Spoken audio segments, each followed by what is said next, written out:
TV. We're Jay and Laura LaFoon here to answer your questions about marriage and relationships. And no, this is not my question, Jay. I have to say it.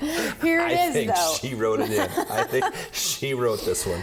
So we are an older married couple. We have entered into a new stage of marriage and really life.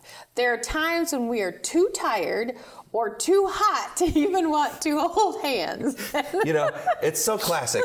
Life is so classic because, you know, you have no time for each other when you got kids in the house and you're rushing and then you get to the empty nest stage when you have time for each other. Now you're exhausted and have hot flashes. So like, what's the point? Laura will say to me, "Hey, you want to run upstairs and get frisky?"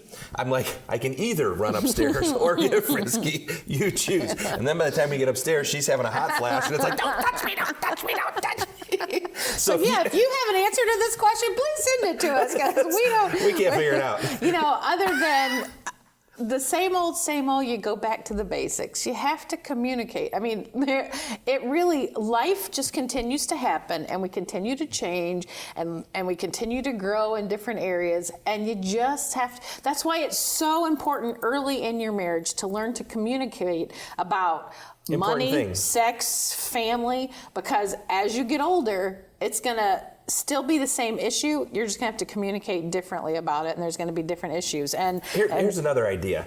Find a friend, a couple friend who are 10 to 15 years older than you. We've got that in our life, and that has paid tremendous dividends because they've traveled the path we're traveling. They've experienced some things that help us better understand the circumstances that we're in right now. So find a mentor couple. You don't have to get together every week. We do. But once a month, go out for coffee and just ask them questions about how they struggled through whatever life stage you're at now and see how they answer you. Well, and I think when you're talking about being too tired and too hot, get better rest. It's Number a priority one, issue. It has to be a priority. And the too hot, that's not a priority issue. That's just a physiological thing that's going to happen. But it passes, so figure out the schedule. I always wanted to date a hot mama. Just not a hot, sweaty one. Well, we are Jay and Laura LaFoon, and we are here to answer your questions about marriage and relationships. So send us your questions via Facebook. Or your answer for this question. Yeah. Exactly. We'll see you next week.